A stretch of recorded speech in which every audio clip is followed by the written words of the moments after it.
नमस्कार विद्यार्थी मित्रांनो, आज आपण या व्हिडिओमध्ये इयत्ता 8वी इतिहास धडा दुसरा युरोप आणि भारत हा धडा संपूर्णपणे पाहणार आहोत। आधुनिक भारताचा इतिहास अभ्यासताना आपल्याला भारताबरोबर युरोपचा देखील इतिहास अभ्यासावा लागतो, कारण आधुनिक भारताच्या कालखंडामध्ये युरोपातील अनेक देश हे भारतामध्ये आलेले होते।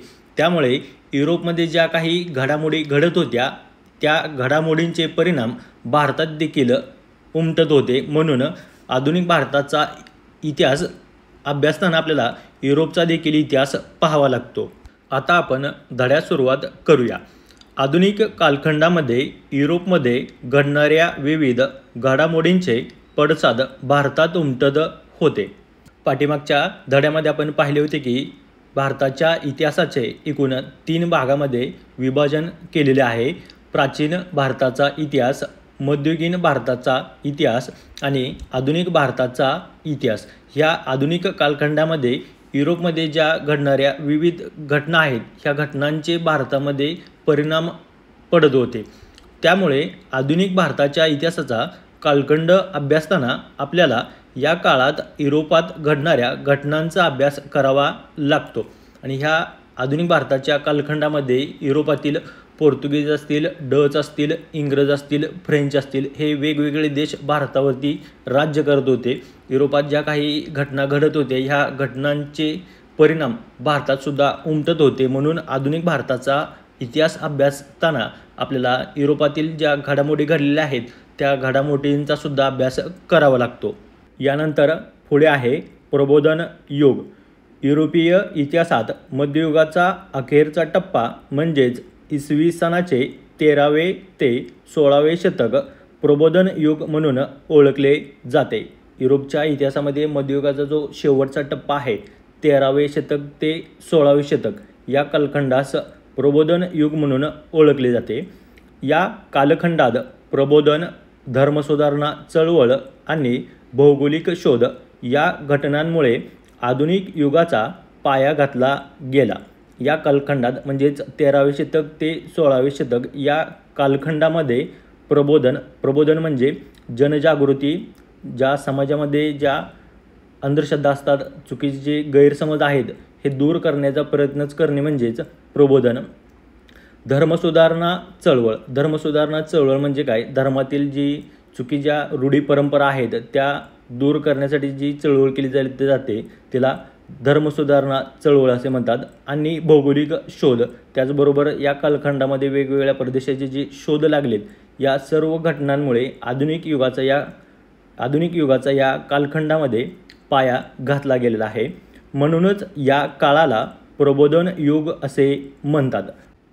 13वे शतक ते 16वे शतक या काळामध्ये मोठ्या प्रमाणात समाजामध्ये समाज प्रबोधनाचा असेल, त्याचबरोबर धर्मसुधारणा असतील, वेगवेगळ्या प्रदेशांचा शोध लागल्यामुळे या कालखंडास प्रबोधन युग असे म्हटले जाते। प्रबोधन युगात युरोपातील कला, स्थापत्य, तत्त्वज्ञान इत्यादी क्षेत्रात ग्रीक व रोमन परंपरांचे पुनरुज्जीवन घडून आले। आणि या प्रबोधन युगामध्ये म्हणजेच 13वे ते 16वे शतक या कालखंडामध्ये ग्रीक व रोमन परंपरेतील ज्या कला असतील, स्थापत्य असेल किंवा त्यांचं तत्त्वज्ञान असेल त्या सर्वांचं या ठिकाणी पुनरुज्जीवन झालेलं आहे। यातूनच सर्वांगीण प्रगतीला चालना मिळाली आणि ह्या सर्वांच्या प्रगतीला या ठिकाणी चालना मिळालेली आहे। प्रबोधन काळात मानवतावादाला चालना मिळाली आणि ह्या प्रबोधन कालखंडामध्ये मानवतावादाला मोठ्या प्रमाणात चालना मिळालेली आहे। माणसाला मोठ्या प्रमाणात किंमत द्यायला सुरुवात झालेली आहे। माणसाकडे पाहण्याचा दृष्टिकोन बदलला आणि या प्रबोधन काळामध्ये या 13वे ते 16व्या शतकामध्ये माणसाकडे पाहण्याचा जो दृष्टिकोन आहे तो आता बदलायला लागलेला आहे। धर्माऐवजी माणूस हा सर्व विचारांचा केंद्रबिंदू ठरला आणि या कालखंडामध्ये धर्माऐवजी माणसाला महत्त्व दिलं गेलेलं आहे। प्रबोधन चळवळीने मानवी जीवनाची सर्वच क्षेत्रे व्यापून टाकली आणि ह्या प्रबोधन काळामध्ये प्रबोधन चळवळीने माणसाची जी क्षेत्र आहेत म्हणजे माणसाच्या सर्व क्षेत्रामध्ये या प्रबोधन चळवळीचा आपल्याला परिणाम दिसून येईल. ज्ञान, विज्ञान तसेच विविध कलांच्या क्षेत्रात आपणास प्रबोधन चळवळीचा आविष्कार पाहायला मिळतो. ज्ञान असेल, विज्ञान असेल, तसंच त्याचबरोबर मानवाच्या ज्या विविध कला आहेत या सर्व क्षेत्रामध्ये या प्रबोधन चळवळीचा आपल्याला परिणाम झालेला दिसून येईल. प्रबोधनकालीन कला व साहित्यामधून मानवी भावभावना आणि संवेदनांचे चित्रण होऊ लागले आणि त्यानंतरच्या पुढील काळामध्ये किंवा त्या काळामध्ये मानवाच्या ज्या भावभावना आहेत किंवा संवेदना आहेत, मानवाचे जे विचार आहेत किंवा जे मानवाला जे इतरांपर्यंत जे संदेश पोहोचवायचे आहेत, हे संदेश वेगवेगळ्या साहित्याच्या माध्यमातून किंवा कलेच्या माध्यमातून लोक आता पोहोचवायला लागलेले आहेत. लोकांना समजेल अशा प्रादेशिक भाषांमधून साहित्य निर्माण होऊ लागले. लोकांना समजेल अशा साध्या सोप्यामध्ये आता काय होऊ लागले, वेगवेगळं साहित्य निर्माण होऊ लागलेलं आहे. प्रादेशिक भाषा म्हणजे काय, वेगवेगळ्या प्रदेशाची भाषा वेगवेगळी आहे आणि हे जी वेगवेगळ्या भाषांमध्ये लोकांना आता साहित्य निर्माण करता येऊ लागलेलं आहे. इसवी सनाच्या 1450च्या सुमारास जर्मनीच्या जोहान्स गुटेनबर्ग याने छपाई यंत्राचा शोध लावला आणि इसवी सन 1450मध्ये जर्मनीच्या एक व्यक्ती आहे जोहान्स गुटेनबर्ग, ह्या व्यक्तीनं काय केलेलं आहे, 1450मध्ये छपाई या यंत्राचा शोध लावलेला आहे. छपाई यंत्राच्या शोधामुळे नवे विचार, नव्या संकल्पना व ज्ञान समाजात सर्वांपर्यंत पोहोचू लागले आणि या छपाईच्या शोधामुळे जे वेगवेगळ्या लोकांकडं ज्ञान असेल, वेगवेगळ्या नवीन संकल्पना असतील, त्या अनेक लोकांपर्यंत सहजासहजी आता पोहोचू लागलेल्या आहेत. या ठिकाणी आपल्याला एक व्यक्ती दिलेला आहे, लिओनार्दो द विंची. हे प्रबोधन काळातील अष्टपैलू व्यक्तिमत्व मानले जाते. हा लिओनार्दो द विंची आहे, हा प्रबोधन काळातील अष्टपैलू व्यक्ती मानला जातो. अष्टपैलू म्हणजे काय, सर्वगुण संपन्न, म्हणजे सर्व क्षेत्रामध्ये असा हा सर्वगुण संपन्न व्यक्ती आहे. तो अनेक शास्त्रे व कलामध्ये पारंगत होता. हा जो लिओनार्दो विंची आहे, हा वेगवेगळ्या शास्त्रामध्ये, वेगवेगळ्या कलामध्ये पारंगत होता. ह्याला वेगवेगळ्या कला अवगत होत्या. शिल्पकला, स्थापत्यकला, गणित, अभियांत्रिकी, संगीत, खगोलशास्त्र यासारख्या विविध विषयांवर त्याचे प्रभुत्व होतेच, परंतु तो चित्रकार म्हणून जगप्रसिद्ध ठरला. हा जो सर्वगुण संपन्न व्यक्ती आहे, हा व्यक्ती शिल्पकलेत पारंगत आहे, स्थापत्यकलेमध्ये पारंगत आहे, गणित असेल, अभियांत्रिकी असेल किंवा संगीत असेल किंवा खगोलशास्त्र असेल, या विषयामध्ये याला विशेष असं ज्ञान होतं. तरी त्याचबरोबर हा व्यक्ती चित्रकारसुद्धा होता आणि हा चित्रकार जगप्रसिद्ध चित्रकार ठरलेला आहे. त्याच्या मोनालिसा व द लास्ट सपर या चित्राकृती अजरामर ठरल्या आणि ह्या लिओनार्दो द विंचीनं काढलेल्या मोनालिसा चित्र असेल किंवा द लास्ट सपर हे जे चित्र आहे ते आजसुद्धा मोठ्या प्रमाणात प्रसिद्ध आहे, फेमस आहे. यानंतर पुढे आहे धर्मसुधारणा चळवळ. स्वतंत्र बुद्धीने विचार करणाऱ्या विचारवंतांनी रोमन कॅथलिक चर्चच्या जुन्या धार्मिक कल्पनांवर हल्ला चढवला. जे लोक स्वतंत्र बुद्धीनं स्वतःच्या बुद्धीने विचार करतात, अशा अनेक विचारवंतांनी रोमनचे जे कॅथोलिक चर्च आहे, हे जे जुन्या धार्मिक कल्पनांवर चालवत होते, ह्यांच्यावरती काय केलं, ह्याने आपला हल्ला चढवलेला आहे. लोकांच्या अज्ञानाचा फायदा घेऊन ख्रिस्ती धर्मगुरू कर्मकांडांचे स्तोम माजवत असत. जे ख्रिस्ती धर्मगुरू आहेत, हे काय करत, लोकांच्या अज्ञानाचा फायदा घेऊन वेगवेगळी कर्मकांड करत होते. धर्माच्या नावावर लोकांना लुबाडत आणि हे ख्रिस्ती धर्मगुरू जे आहेत ते धर्माच्या नावावर लोकांची लूट करत होते, लोकांना लुबाडत होते. या विरोधात युरोपात जी चळवळ सुरू झाली तिला धर्मसुधारणा चळवळ असे म्हणतात आणि ह्या ख्रिस्ती धर्मगुरूंच्या विरोधात जी युरोपामध्ये चळवळ सुरू झाली त्या चळवळीला धर्मसुधारणा चळवळ असे म्हणतात. या चळवळीमुळे धार्मिक क्षेत्रात माणसांचे स्वातंत्र्य व बुद्धिप्रामाण्य या तत्त्वांना महत्त्व प्राप्त झाले आणि ह्या चळवळीमुळे माणसाचं स्वातंत्र्य असेल, बुद्धिप्रामाण्यवाद असेल, या तत्त्वांना काय झालेलं आहे, विशेष असं महत्त्व आलेलं आहे. यानंतर पुढे आहे भौगोलिक शोध. इसवी सन 1453 ऑटोमन तुर्कांनी बायझंटाईन साम्राज्याची राजधानी असलेले कॉन्स्टँटिनोपल म्हणजेच इस्तंबूल जिंकून घेतले. मध्ये ऑटोमन तुर्कांनी बायझंटाईन साम्राज्याची राजधानी आहे कॉन्स्टँटिनोपल हे शहर काय केले, त्याने जिंकून आपल्या ताब्यामध्ये घेतलेलं आहे. या शहरातून आशिया व युरोप यांना जोडणारे खुष्कीचे व्यापारी मार्ग जात. या शहरातून म्हणजेच काय, ह्या कॉन्स्टँटिनोपल या शहरामधून आशिया व युरोप यांना जोडणारे म्हणजे काय, आशियातून युरोपमध्ये किंवा युरोपमधून आशियामध्ये जाणारे खुष्कीचे म्हणजे काय, रस्ते मार्ग जात होते. म्हणजे काय, आशिया आणि युरोप ह्या दोन भागांना जोडणारे जे रस्ते आहेत ते रस्ते या शहरामधून जात होते. तुर्कांनी हे मार्ग बंद केल्यामुळे युरोपियन देशांना आशियाकडे जाणाऱ्या नव्या मार्गाचा शोध घेणे आवश्यक वाटू लागले आणि तुर्कांनी या शहरातून जाणारे जे रस्ते आहेत, जे मार्ग आहेत ते बंद केल्यामुळं युरोपियन देशांना आशियामध्ये जाण्यासाठी किंवा आशियाकडे जाण्यासाठी नव्या मार्गाचा शोध घेणं आवश्यक वाटू लागलेलं आहे.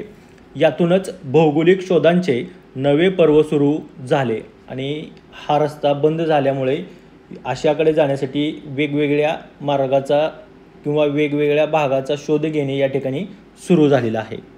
यानंतर पुढे आहे हे जाणून घेऊया भौगोलिक शोध. 15व्या शतकात युरोपीय दर्यावर्दी भारताकडे जाणाऱ्या जलमार्गाचा शोध घेण्यासाठी सागरी सफरीवर निघाले. 1453 ऑटोमन तुर्कांनी कॉन्स्टँटिनोपल हे शहर जिंकून घेतल्यानंतर त्यांनी जे युरोप आणि आशियाला जोडणारे जे मार्ग आहेत कॉन्स्टँटिनोपल या शहरातून जाणारे हे मार्ग बंद केल्यामुळे भारताकडे आता किंवा आशियाकडे जाणाऱ्या नव्या मार्गाचा शोध घेण्यासाठी अनेक युरोपीय हे जलमार्गी काय करायला लागले, नव्या मार्गाचा शोध घेण्यासाठी निघालेले आहेत. इसवी सन 1487 भारताचा शोध घेण्यासाठी बार्थोलोमू डायस हा पोर्तुगीज खलाशी निघाला. इसवी सन 1453 ऑटोमन तुर्कांनी कॉन्स्टँटिनोपल हे शहर जिंकून घेतल्यानंतर युरोप आणि आशियाला जे जाणारे जे मार्ग आहेत कॉन्स्टँटिनोपल या शहरामधून हे मार्ग सर्व बंद केल्यामुळे अनेक युरोपीय काय करायला लागले, आता भारताकडे जाण्यासाठी वेगवेगळ्या नव्या मार्गाचा शोध घ्यायला लागले. त्यामध्ये आहे 1487 एक बार्थोलोमू डायस हा पोर्तुगीज खलाशी आहे, तो भारताच्या शोधासाठी निघालेला आहे. परंतु तो आफ्रिकेच्या दक्षिण टोकापर्यंत म्हणजेच केप ऑफ गुड होपपर्यंत पोहोचला. परंतु हा भारतामध्ये न पोहोचता आफ्रिकेचे जे दक्षिणचे टोक आहे या ठिकाणी तो पोहोचलेला आहे. या आफ्रिकेच्या दक्षिण टोकालाच केप ऑफ गुड होप असं म्हटलं जातं आणि तो या ठिकाणी पोहोचलेला आहे. भारतामध्ये तो पोहोचलेला नाही. इसवी सन 1492 भारताचा पश्चिमेकडे जाऊन शोध घेण्याच्या प्रयत्नात ख्रिस्तोफर कोलंबस अमेरिका खंडाच्या पूर्व किनाऱ्यावर पोहोचला. 1492 भारताच्या शोधासाठी निघालेला ख्रिस्तोफर कोलंबस हा शेवटी अमेरिका खंडाच्या पूर्व किनाऱ्यावर जाऊन पोहोचला. म्हणजे ह्या व्यक्तीला सुद्धा भारताचा शोध लागलेला नाही. इसवी सन 1498 पोर्तुगीज खलाशी वास्को द गामा आफ्रिकेच्या दक्षिण टोकाला वळसा घालून भारताच्या पश्चिम किनाऱ्यावरील कालिकत बंदरात येऊन पोहोचला आणि सर्वात शेवटी 1498 पोर्तुगीज खलाशी आहे वास्को द गामा हा आफ्रिकेच्या दक्षिण टोकाला वळसा घालून तो भारताच्या पश्चिमेला जे असलेलं कालिकत बंदर आहे या कालिकत बंदराबरोबर पोहोचलेला आहे. म्हणजे काय, हा पहिला व्यक्ती आहे जो भारतामध्ये बरोबर आलेला आहे. यानंतर पुढे आहे युरोपातील वैचारिक क्रांती. क्रांती म्हणजे अचानक झालेला बदल. थोडक्यात क्रांती म्हणजे बदल. म्हणजे या ठिकाणी आपण युरोपातील लोकांच्या विचारात झालेला बदल पाहणार आहोत. प्रबोधन काळात झालेल्या बदलांमुळे युरोपची मध्ययुगाकडून आधुनिक युगाकडे वाटचाल सुरू झाली. प्रबोधन काळात अनेक वेगवेगळे बदल युरोपमध्ये झाल्यामुळं युरोपच्या आता युगाकडून आधुनिक युगाकडे वाटचाल सुरू झालेली आहे. याच काळात युरोपमध्ये वैचारिक क्रांती घडून आली आणि याच दरम्यान याच प्रबोधन काळामध्ये युरोपमध्ये मोठ्या प्रमाणात जे लोकांचे जे विचार आहेत ते विचार मोठ्या प्रमाणात बदललेले आहेत. पूर्वीचे अज्ञान व अंधश्रद्धा यातून समाज बाहेर पडू लागला आणि पूर्वीचे जे लोकांचं अज्ञान होतं, अंधश्रद्धा होत्या, ह्या सर्वातून लोक आता बाहेर पडायला लागले आहेत. प्रस्थापित रूढी व परंपरा आणि घडणाऱ्या घटनांकडे चिकित्सक दृष्टिकोनातून पाहिले जाऊ लागले आणि ह्या काळामध्ये लोक पहिल्या ज्या रूढी होत्या, परंपरा होत्या, ह्या सर्व घटनांकडं चिकित्सक दृष्टिकोनातून पाहू लागलेले आहेत. म्हणजे ह्या गोष्टी चूक आहेत की बरोबर आहेत ह्या पाहायला लागलेल्या आहेत. या संपूर्ण बदलांना वैचारिक क्रांती असे संबोधले जाते आणि हे जे सर्व काही बदल झाले आहेत ह्या सर्व बदलांना एकत्रितपणे वैचारिक क्रांती असं संबोधलं जातं. या वैचारिक क्रांतीतून युरोपमध्ये वैज्ञानिक क्षेत्रामध्ये संशोधनाला चालना मिळाली आणि ही जी लोक जी आहेत युरोपमधील ही पारंपरिक रूढी परंपरा अंधश्रद्धा यातून बाहेर पडून विज्ञानाकडे वळायला लागलेली आहेत आणि वेगवेगळे जे संशोधन आहे ते संशोधन आता करायला लागलेले आहेत. यानंतर पुढे आहे राजकीय क्षेत्रातील क्रांती. म्हणजे राजकीय क्षेत्रामध्ये जे बदल झालेले आहेत ह्या बदलांची आता या ठिकाणी आपण माहिती पाहणार आहोत. आधुनिक कालखंडाच्या सुरुवातीच्या टप्प्यात युरोपमध्ये अनेक राजकीय स्थित्यंतरे घडून आली आणि युरोपातील जो आधुनिक कालखंडाचा सुरुवातीचा जो टप्पा आहे ह्या सुरुवातीच्या टप्प्यामध्ये अनेक राजकीय घटना या ठिकाणी घडलेल्या आहेत. 18व्या व तसेच 19व्या शतकात घडलेल्या अनेक क्रांतिकारक घटनांमुळे हा कालखंड क्रांतियुग म्हणून ओळखला जातो आणि 18व्या व 19व्या शतकामध्ये या ठिकाणी अनेक वेगवेगळ्या या घटना घडलेल्या आहेत. अनेक वेगवेगळे बदल या काळामध्ये झालेले आहेत. म्हणून 18व्या व 19व्या शतकाला युरोपमध्ये क्रांतियुग म्हणून ओळखलं जातं. या काळात इंग्लंडमध्ये संसदीय लोकशाहीचा विकास झाला आणि ह्या 18व्या व 19व्या शतकामध्ये या कालखंडामध्ये इंग्लंडमध्ये संसदीय लोकशाहीचा काय झालेला आहे, विकास झालेला आहे. कॅबिनेट पद्धतीच्या स्वरूपात बदल झाला आणि जी कॅबिनेटची पद्धत होती ह्या पद्धतीमध्ये काय झालेला आहे, बदल झालेला आहे. इसवी सन 1689च्या बिल ऑफ राईट्समुळे राजाच्या अधिकारावर मर्यादा घातल्या गेल्या आणि 1689मध्ये एक कायदा आणलेला आहे बिल ऑफ राईट्स आणि ह्या कायद्यामुळं जे राजाचे अधिकार आहेत ते अधिकार काय केलेले आहेत, मर्यादित केले आहेत. राजांच्या अधिकारावरती मर्यादा आणलेल्या गेलेल्या आहेत. पार्लमेंटचे सार्वभौमत्व प्रस्थापित झाले आणि ह्या कायद्यामुळं राजाचं महत्त्व कमी झालेले आहे आणि जे पार्लमेंट आहे त्या ठिकाणची संसद आहे ह्या संसदेला विशेष असं महत्त्व या ठिकाणी प्राप्त झालेलं आहे. यानंतर पुढे आहे अमेरिकन स्वातंत्र्य युद्ध. युरोपात घडणाऱ्या क्रांतिकारक घडामोडीच्या पार्श्वभूमीवर अमेरिकेतील स्वातंत्र्ययुद्धाचाही विचार करणे महत्त्वाचे ठरते. युरोपात ज्या काही क्रांतिकारक घटना घडत होत्या ह्या घटनांच्या अभ्यासाबरोबरच आपल्याला अमेरिकेतील जे स्वातंत्र्ययुद्ध झालं होतं त्या स्वातंत्र्ययुद्धाचाही आपल्याला अभ्यास करणं गरजेचं आहे. कारण अमेरिकेचा शोध लागल्यानंतर युरोपातील अनेक देश त्या ठिकाणी वसाहती करून राहत होते. जसं भारतात वसाहती करून भारतावरती राज्य केलं होतं त्याचप्रमाणे त्या ठिकाणी त्यांनी अमेरिकेमध्ये वसाहती स्थापन करून त्या ठिकाणी राज्य करायला सुरुवात केलेली होती. म्हणून या ठिकाणी अमेरिकेचा सुद्धा अभ्यास करणं आपल्याला महत्त्वाचं आहे. अमेरिका खंडाच्या शोधानंतर युरोपीय देशांनी आपले लक्ष या खंडाकडे वळवले. ज्यावेळेस ख्रिस्तोफर कोलंबस हा भारताच्या शोधासाठी निघाला होता पण तो चुकून अमेरिकेच्या पूर्व किनाऱ्यावरती जाऊन पोहोचला होता. त्यामुळं त्यांना नवीन एका भूभागाची भूभागाचा शोध लागला होता. हा खंड होता, हा भाग होता अमेरिका. ह्या नवीन भागाचा शोध लागल्यामुळे अनेक युरोपातील जे देश आहेत ते या भागाकडे वळालेले आहेत. साम्राज्यवादी युरोपीय देशांनी अमेरिका खंडाचे विविध प्रदेश ताब्यात घेऊन तेथे आपल्या वसाहती स्थापन केल्या आणि ह्या खंडाचा ह्या भागाचा शोध लागल्यानंतर अनेक देशांनी या भागामध्ये जाऊन त्या ठिकाणी वसाहती स्थापन केलेल्या आहेत. इंग्लंडने उत्तर अमेरिकेच्या पूर्व किनारपट्टीवर 13 वसाहती स्थापन केल्या आणि इंग्लंडने या ठिकाणी उत्तर अमेरिकेच्या जी पूर्व किनारपट्टी आहे ह्या पूर्व किनारपट्टीवर आपल्या 13 वसाहती त्या ठिकाणी स्थापन केलेल्या आहेत. सुरुवातीस इंग्लंडचे या वसाहतीवर नाममात्र वर्चस्व होते आणि सुरुवातीच्या कालखंडामध्ये इंग्लंडचं या वसाहतीवर नाममात्र म्हणजे काय, थोड्याफार प्रमाणात त्यांच्यावर काय होतं, वर्चस्व होतं. परंतु पुढील काळात इंग्लंडच्या पार्लमेंटने अमेरिकन वसाहतीवर जाचक बंधने व कर लादण्यास सुरुवात केली. परंतु पुढच्या काळामध्ये इंग्लंडच्या पार्लमेंटने किंवा इंग्लंडच्या संसदेने ह्या अमेरिकन वसाहतीवर अनेक जाचक बंधनं लावायला लागली आहेत आणि वेगवेगळे कर लावायला सुरुवात केलेली आहे.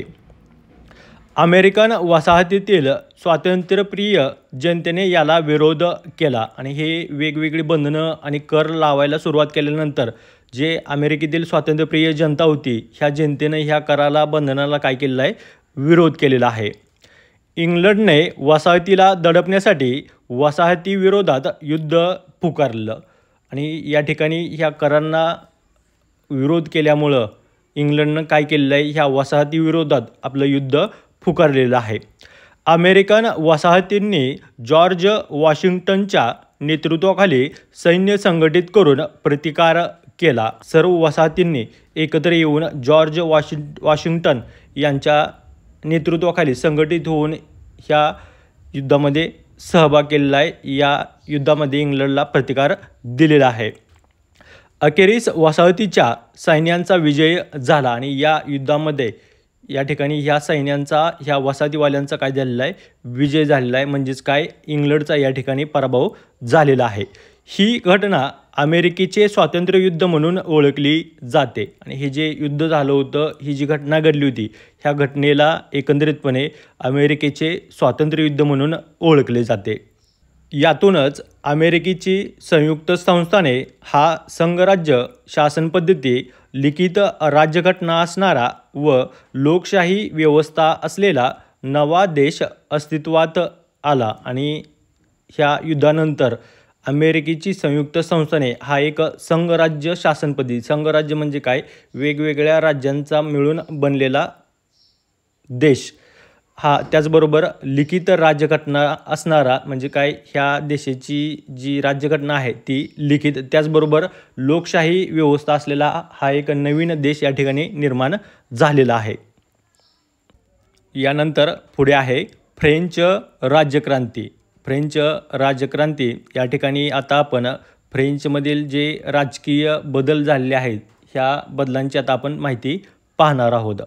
इसवी सन 1789मध्ये फ्रान्समधील जनतेने तेथील अनियंत्रित अशा अन्यायकारक राज्यशाही आणि सरंजामशाहीविरुद्ध उठाव केला आणि प्रजासत्ताकाची स्थापना केली. फ्रान्समधील जनतेने काय केलेलं आहे, 1789मध्ये त्या ठिकाणी जी असलेली जी राज्यशाही आहे, सरंजामशाही आहे, ह्या सर्वांविरोधात काय केलेलं आहे, उठाव केलेला आहे आणि त्या ठिकाणी राज्यशाहीच्या ऐवजी त्या ठिकाणी प्रजासत्ताकाची काय केली आहे, स्थापना केलेली आहे.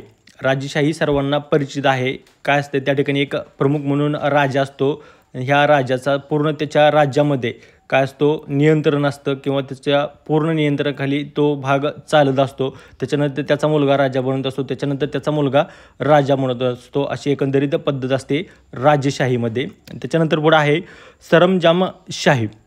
सरंजामशाही म्हणजे काय, हे राजाच्या खाली मोठमोठे जे जमीनदार लोक आहेत, हे जमीनदार लोक काय करतात, आपल्या ज्या मोठ्या प्रमाणात जमिनी आहेत त्या जमिनी इतर लोकांना, शेतकऱ्यांना करार देत असतात आणि त्यांच्याकडून उत्पन्न घेत असतात. ह्या सर्व राज्याविरुद्ध आणि सरंजामशाहीविरोधात त्या ठिकाणी उठाव केलेला आहे आणि त्या ठिकाणी प्रजासत्ताकाची काय केलेली, स्थापना केलेली आहे, निर्मिती केलेली आहे.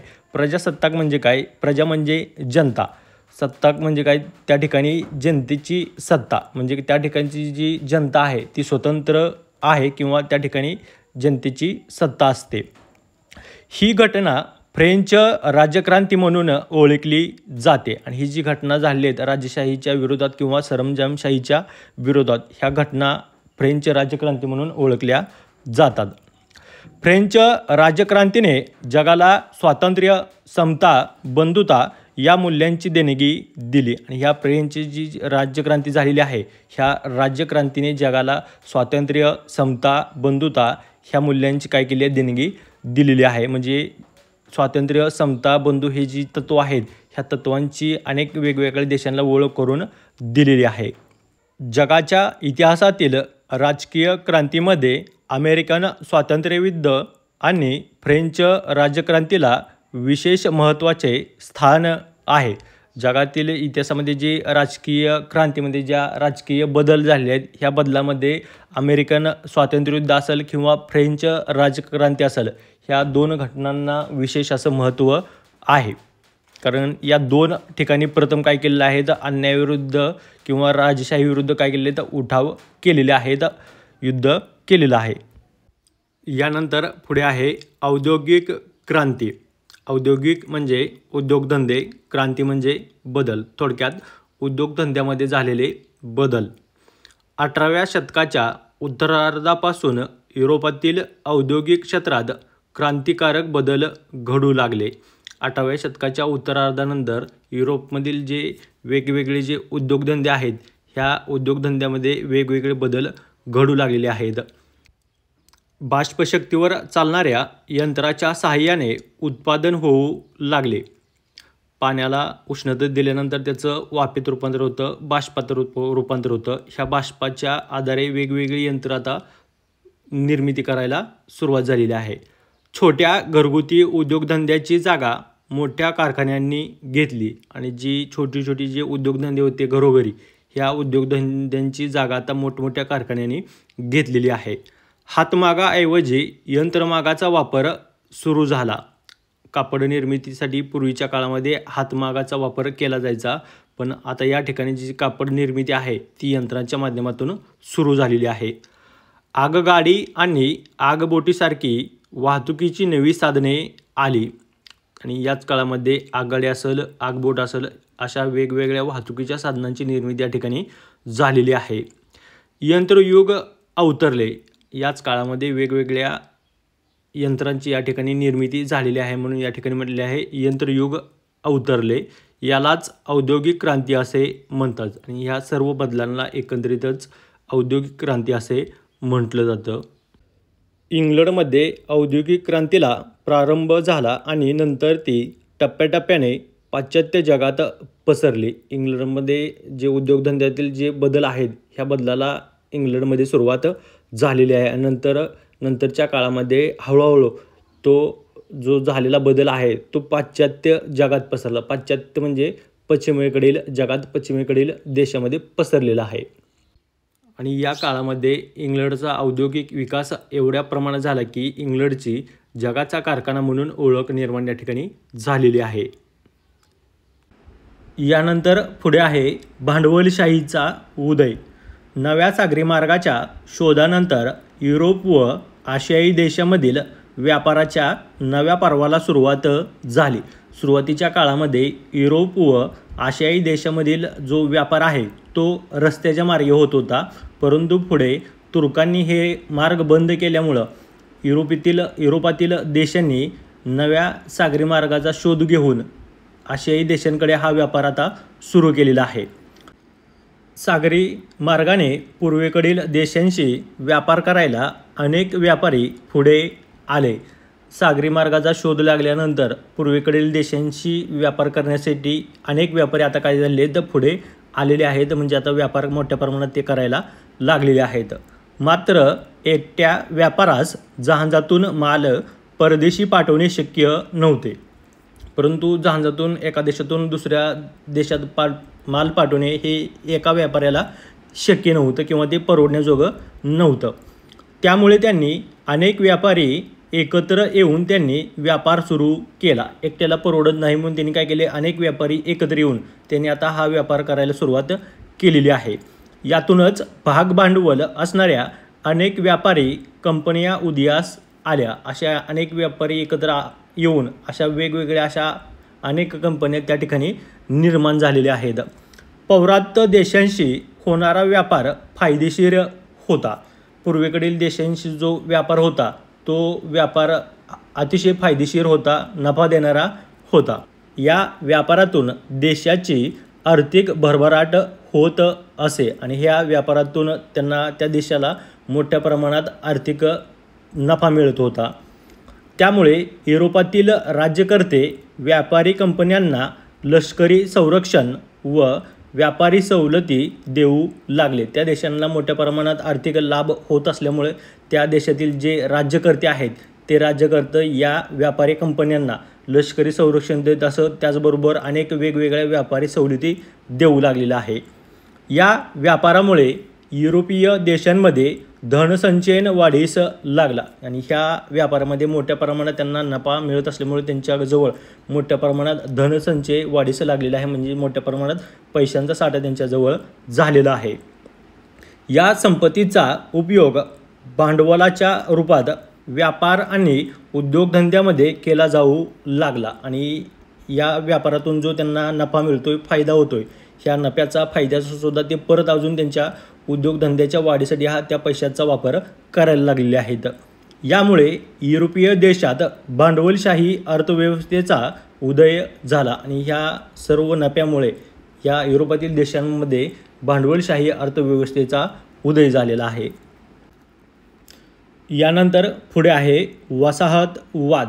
या ठिकाणी आपण वसाहत म्हणजे काय, त्याचबरोबर वसाहतवाद म्हणजे काय या दोन संकल्पना पाहणार आहोत. एका देशातील काही लोकांनी दुसऱ्या भूप्रदेशातील एखाद्या विशिष्ट भागात वस्ती करणे म्हणजेच वसाहत स्थापन करणे होय. वसाहत स्थापन करणे म्हणजे काय, एखाद्या देशातील लोकांनी दुसऱ्या देशातील एका विशिष्ट भूप्रदेशावर जाऊन त्या ठिकाणी वस्ती निर्माण करणं, ह्यालाच काय म्हटलं जातं, वसाहत स्थापन करणे.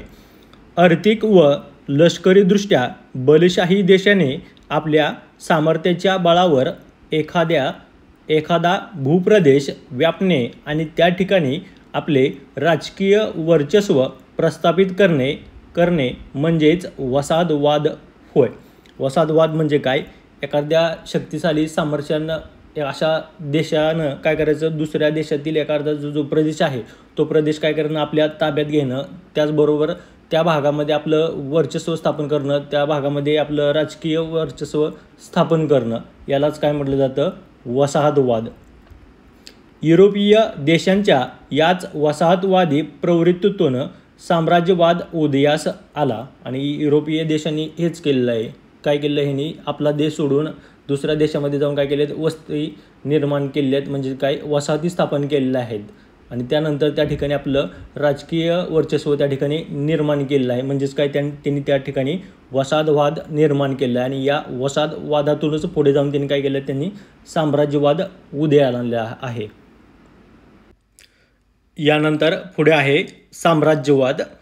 विकसित राष्ट्राने अविकसित राष्ट्रावर आपले सर्वांगीण वर्चस्व प्रस्थापित करणे व अनेक नव्या वसाहती स्थापन करणे म्हणजेच साम्राज्यवाद होय. विकसित राष्ट्राने म्हणजे काय, ज्या देशांचा राष्ट्रांचा पूर्णपणे विकास झालेला आहे अशा राष्ट्रांना विकसित राष्ट्र म्हटलं जातं. अविकसित राष्ट्र म्हणजे काय, ज्या देशाचा विकास झालेला नाही अशा राष्ट्रांना, देशांना अविकसित राष्ट्र असं म्हटलं जातं. आणि या ठिकाणी ज्या देशांचा विकास झालेला आहे, ज्या राष्ट्रांचा विकास झालेला आहे अशा देशांनी काय करायचं, अविकसित जी राष्ट्र आहेत त्यांच्यावर काय करायचं, आपलं वर्चस्व प्रस्थापित करायचं आणि त्या भागामध्ये अनेक वेगवेगळ्या वसाहती स्थापन करणे, यालाच काय म्हटलं जातं, साम्राज्यवाद. वसाहतवाद आणि साम्राज्यवादमध्ये एक महत्त्वाचा फरक आहे. साम्राज्यवाद आणि वसाहतमध्ये जो फरक आहे, वसाहतवादामध्ये एक विशिष्ट प्रदेश आपल्या ताब्यामध्ये घेतला जातो आणि साम्राज्यवादामध्ये पूर्ण तो देश, तो राष्ट्र आपल्या काय केलं जातं, ताब्यामध्ये घेतलं जातं. आशिया व आफ्रिका खंडातील अनेक राष्ट्रे युरोपियन राष्ट्राच्या या साम्राज्यवादी महत्त्वाकांक्षेला बळी पडले आणि हे जे साम्राज्यवादाचं जे धोरण आहे, या साम्राज्यवादाच्या धोरणाला आशिया व आफ्रिका खंडातील अनेक देश काय झाले तर बळी ठरले आहेत. म्हणजेच काय, युरोपातील अनेक देशांनी या आशिया आणि खंडामधील देशामध्ये काय केले, आपलं साम्राज्य प्रस्थापित केलेलं आहे. यानंतर पुढे आहे ब्रिटिश ईस्ट इंडिया कंपनीचा भारतातील साम्राज्यवाद. भारतात व्यापारी मक्तेदारी मिळवण्यासाठी युरोपीय सत्तांमध्ये अटीतटीची स्पर्धा होती. युरोपामधून जे फ्रेंच, पोर्तुगीज, डच, इंग्रज हे जे देश आले होते भारतामध्ये व्यापार करण्यासाठी, ह्या सर्व देशामध्ये आता त्यांच्यामध्ये भारतामध्ये व्यापारी वर्चस्व मिळवण्यासाठी आता स्पर्धा सुरू झालेली आहे. इसवी सन 1600 मध्ये इंग्रजांनी भारतात व्यापार करण्यासाठी ब्रिटिश ईस्ट इंडिया कंपनीची स्थापना केली होती आणि इंग्रजांनी भारतात व्यापार करण्यासाठी इसवी सन 1600 मध्ये एक ब्रिटिश ईस्ट इंडिया नावाची काय केली कंपनी स्थापन केलेली आहे. या कंपनीने जहांगीर बादशाहकडून परवानगी मिळवून सुरत येथे वकार स्थापन केली आणि ह्या ब्रिटिश ईस्ट इंडिया कंपनीने भारतात व्यापार करण्यासाठी भारतातील जो बादशाह आहे जहांगीर बादशाह, या बादशाहकडून परवानगी घेऊन सुरत या ठिकाणी एक वकार स्थापन केलेली आहे. या कंपनीमार्फत भारताचा इंग्लंडशी व्यापार चालत असे आणि ह्या ब्रिटिश ईस्ट इंडिया कंपनीच्या माध्यमातून भारत आणि इंग्लंड या दोन देशामधील व्यापार हा चालत होता. यानंतर पुढे आहे इंग्रज व फ्रेंच संघर्ष. भारतातील व्यापारी स्पर्धेत इंग्रज आणि फ्रेंच एकमेकांचे प्रतिस्पर्धी होते. युरोपमधून आलेले पोर्तुगीज, डच, इंग्रज, फ्रेंच हे सगळे एकमेकाचे प्रतिस्पर्धी होते. ते एकमेकाचे स्पर्धक होते, विरोधक होते आणि इंग्रज आणि फ्रेंच हे जे व्यापारी आहेत हे एकमेकाचे काय आहेत, प्रतिस्पर्धी आहेत. या स्पर्धेमुळे इंग्रज आणि फ्रेंच यांच्यात 3 युद्धे झाली आणि ह्या व्यापारासाठी जास्त नफा मिळवण्यासाठी इंग्रज आणि फ्रेंच यांच्यामध्ये एकूण 3 युद्ध झालेली आहेत. ती युद्धे कर्नाटक युद्धे म्हणून ओळखली जातात आणि ही जी 3 युद्ध झालेली आहेत इंग्रज आणि फ्रेंच यांच्यामध्ये, ती युद्ध कर्नाटक युद्ध म्हणून ओळखली जातात. तिसऱ्या कर्नाटक युद्धात इंग्रजांनी फ्रेंचांचा निर्णायक पराभव केला आणि तिसऱ्या कर्नाटक जे युद्ध झालं होतं ह्या युद्धामध्ये त्यांनी इंग्रजांनी काय केलेलं आहे, फ्रेंचांचा मोठ्या प्रमाणात पराभव केलेला आहे. त्यामुळे ब्रिटिश ईस्ट इंडिया कंपनीला भारतात प्रबळ युरोपीय स्पर्धक उरला नाही आणि फ्रेंचांचा पराभव झाल्यानंतर आता या ठिकाणी इंग्रजांना विरोध करेल असं कोणीही शक्तिशाली देश उरलेला नाही. यानंतर पुढे आहे बंगालमध्ये ब्रिटिश ईस्ट इंडिया कंपनीच्या सत्तेचा पाया. म्हणजे ब्रिटिश ईस्ट इंडिया ही जी कंपनी आहे ह्या कंपनीने बंगालमध्ये आपला पाया कसा रोवला आहे, आपला विस्तार कसा केलेला आहे बंगालमध्ये, याची आपल्याला या ठिकाणी माहिती दिलेली आहे. बंगाल प्रांत हा भारतातील अत्यंत समृद्ध असा प्रांत होता. त्या काळात भारताचा जो बंगाल प्रांत आहे हा प्रांत अतिशय समृद्ध होता, चांगला सुपीक असा हा भाग होता. इसवी सन 1756 साली सिराज उद्दौला हा बंगालच्या नवाबपदी आला आणि ह्या बंगालच्या नवाबपदी 1756 साली सिराज उद्दौला काय झाला त्या ठिकाणी नवाबपदावरती आलेला आहे. त्या बंगाल प्रांताचा प्रमुख आहे या ठिकाणी सिराज उद्दौला. ईस्ट इंडिया कंपनीचे अधिकारी मुघल बादशाहकडून बंगाल प्रांतात मिळालेल्या व्यापारी सवलतीचा गैरवापर करत आणि जी बादशाहनं परवानगी दिली होती व्यापार करण्यासाठी, ह्या परवानगीचा गैरवापर हे इंग्रज अधिकारी या बंगाल प्रांतामध्ये करत होते. इंग्रजांनी नवाबाची परवानगी न घेता कोलकाता येथील आपल्या वखारीभोवती तटबंदी उभारली आणि ह्या बंगाल प्रांतामध्ये कोलकाता या ठिकाणी त्यांची जी वकार आहे त्या वकाराभोवती नवाबाला न विचारता ह्या इंग्रजांनी काय केले, तटबंदी उभारलेली आहे. यामुळे सिराज उद्दौलाने इंग्रजावर चाल करून कोलकात्याची वकार काबीज केली. त्याची परवानगी न घेता ही तटबंदी उभारल्यामुळं ह्या सिराज उद्दौलानं काय केलेलं आहे, कोलकात्याची जी त्यांची इंग्रजांची ही वकार त्याने आपल्या ताब्यामध्ये घेतलेली आहे. या घटनेने इंग्रजांमध्ये असंतोष निर्माण झाला आणि इंग्रजांची वकार त्या नवाबाने ताब्यात घेतल्यामुळे इंग्रजांच्या मनामध्ये ह्या नवाबाबद्दल असंतोष निर्माण झालेला आहे. रॉबर्ट क्लाइव्ह याने मुसद्देगिरीने नवाबाचा सेनापती मीर जाफर यास नवाबपदाचे आमिष दाखवून आपल्या बाजूने वळवले आणि रॉबर्ट क्लाइव्ह जो हा अधिकारी आहे, ह्या अधिकाऱ्याने अतिशय हुशारीनं जो नवाबाचा सेनापती आहे मीर जाफर याला काय केलेलं आहे, नवाब पदाचं आमिष दाखवून त्याला काय सांगितलं, तुला नवाब पदावरती आम्ही बसवतो असं त्याला आमिष दाखवून त्याला त्यांच्या बाजूनं करून घेतलेलं आहे. इसवी सन 1757 प्लासी येथे नवाब सिराज उद्दौला व इंग्रज सैन्यांची गाठ पडली. सिराज उद्दौला व इंग्रज सैन्य यांची 1757 साली प्लासी या ठिकाणी भेट झालेली आहे. परंतु मीर जाफरच्या नेतृत्वाखाली नवाबाचे लष्कर युद्धात न उतरल्यामुळे सिराज उद्दौलाचा पराभव झाला आणि नवाब सिराज उद्दौलाचं जे सैन्य आहे या सैन्याला मीर जाफरनं कोणताही आदेश न दिल्यामुळे या सैन्याने या युद्धामध्ये कोणताही भाग न घेतल्यामुळे सिराज उद्दौलाचा या ठिकाणी पराभव झालेला आहे. इंग्रजांच्या पाठिंब्याने मीर जाफर बंगालचा नवाब बनला आणि या ठिकाणी सिराज उद्दौलाचा पराभव झाल्यानंतर इंग्रजांनी ज्याप्रमाणे मीर जाफरला शब्द दिला होता की तुला आम्ही नवाबपदी बसू, त्याप्रमाणे काय केलं त्यांनी यापुढे नंतर बंगालचा नवाब म्हणून मीर जाफरची या ठिकाणी निवड केलेली आहे.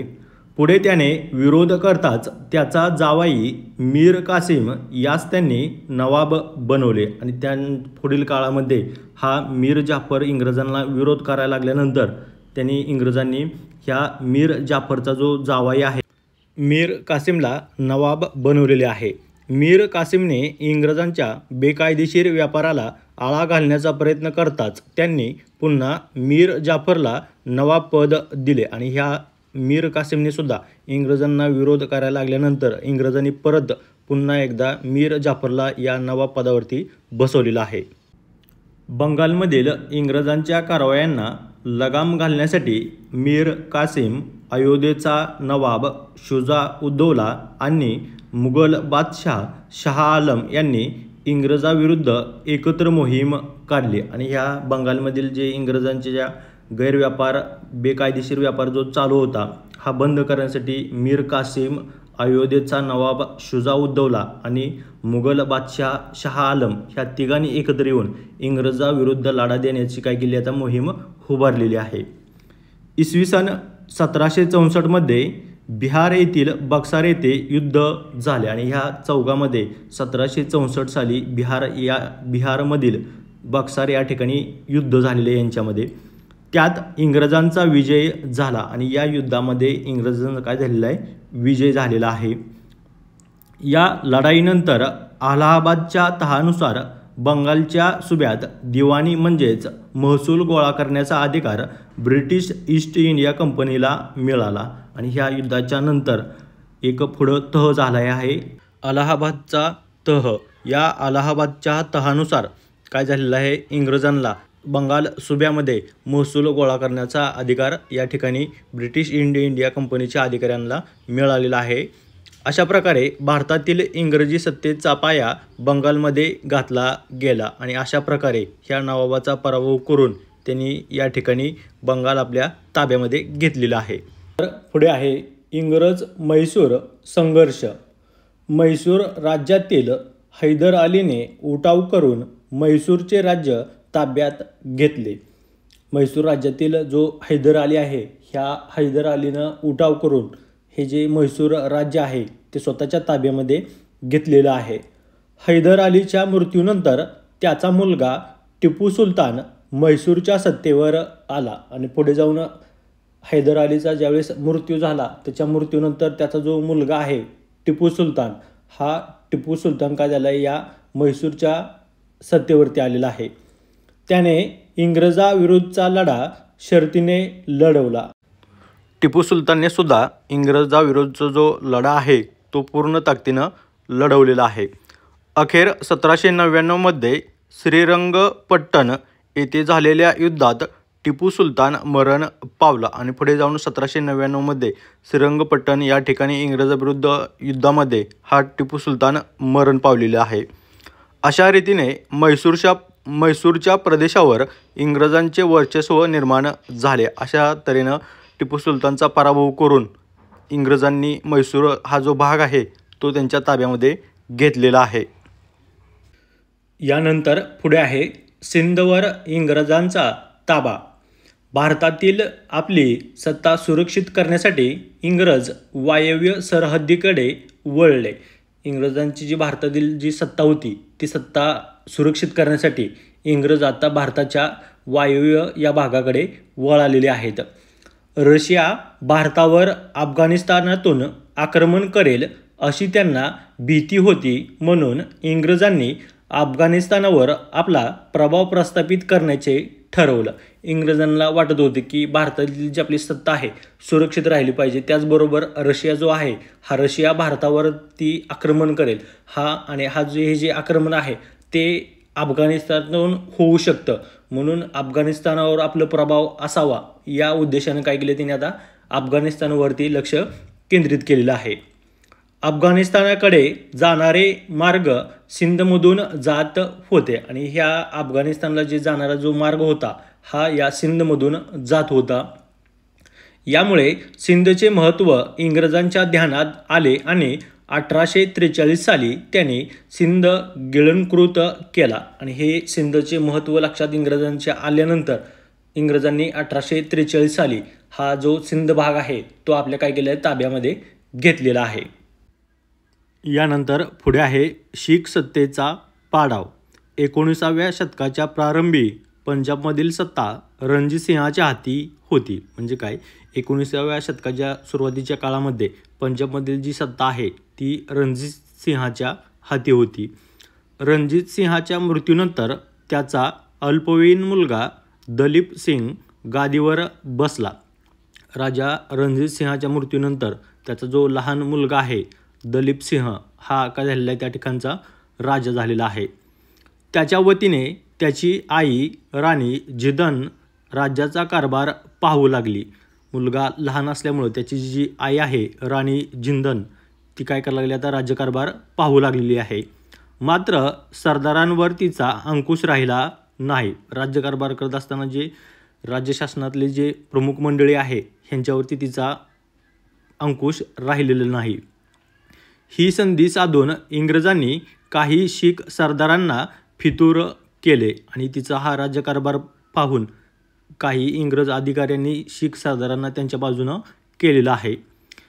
इंग्रज पंजाबवर आक्रमण करणार असा शीखांचा समज झाल्यामुळे त्यांनी इंग्रजांवर हल्ला केला. इंग्रज पंजाबवर आक्रमण करणार असा शीखांचा समज झाल्यामुळे काय केलेलं आहे शीखांनी इंग्रजावरती हल्ला केलेला आहे. या पहिल्या शीख इंग्रज युद्धात शीखांचा पराभव झाला आणि हे जे इंग्रज शीख पहिले युद्ध झालं होतं ह्या युद्धामध्ये शीखांचा पराभव झालेला आहे. दलीप सिंगाला इंग्रजांनी गादीवर कायम ठेवले. जरी शीखांचा पराभव झाला असला तरी पण इंग्रजांनी काय केले हा जो लहान दलीप सिंग आहे ह्याला परत आहे असं काय केले त्या ठिकाणी गादीवरती बसवलेला आहे. पंजाबवरील इंग्रजांचा वाढता प्रभाव काही स्वातंत्र्यप्रिय शीखांना मान्य नव्हता आणि ह्यानंतर जो इंग्रजांचा पंजाबमधील जो प्रभाव वाढत चालू होता हा प्रभाव काही शीख मंडळींना तो मान्य नव्हता. मुलतानचा अधिकारी मूलराज याने इंग्रजाविरुद्ध बंड केले आणि मुलतानचा जो अधिकारी आहे मूलराज यानं काय केलं इंग्रजांच्या विरुद्ध बंड केलेले आहेत. हजारो शीख सैनिक इंग्रजाविरुद्ध युद्धात उतरले आणि या बंडानंतर हजारो शीख सैनिक काय झाले इंग्रजांच्या विरोधात या युद्धामध्ये उतरलेले आहे. या दुसऱ्या युद्धातही शीख पराभूत झाले आणि ह्या दुसऱ्या शीख इंग्रज युद्धामध्ये सुद्धा शीखांचा काय झालेला या ठिकाणी पराभव झालेला आहे. 1849मध्ये इंग्रजांनी पंजाबचा प्रदेश आपल्या राज्याला जोडला आणि अशा ठिकाणी त्यांनी परत त्यांचा पराभव करून 1849मध्ये इंग्रजांनी जो पंजाबचा जो भाग आहे तो आपल्या ताब्यामध्ये घेतलेला आहे. मराठ्यांची सत्ता ही भारतातील महत्त्वाची प्रबळ सत्ता होती आणि त्या काळामध्ये मराठ्यांची जी सत्ता होती ही भारतातील एक महत्त्वाची सामर्थ्यवाली सर्वात ताकदवान अशी एक सत्ता होती. मराठ्यांचा पराभव करून इंग्रजांनी भारतातील आपल्या सत्तेचा पाया मजबूत कसा केला याचा अभ्यास आपण पुढील पाठामध्ये करणार आहोत आणि ह्या इंग्रजांनी मराठ्यांचा पराभव कशा पद्धतीने केलेला आहे ह्या सर्वांचा अभ्यास आपण पुढील पाठामध्ये करणार आहोत. या ठिकाणी हा जो धडा आहे युरोप आणि भारत हा धडा या ठिकाणी संपलेला आहे. हा धडा तुम्हाला कसा वाटला कमेंट करून आम्हाला नक्की कळवा. धन्यवाद.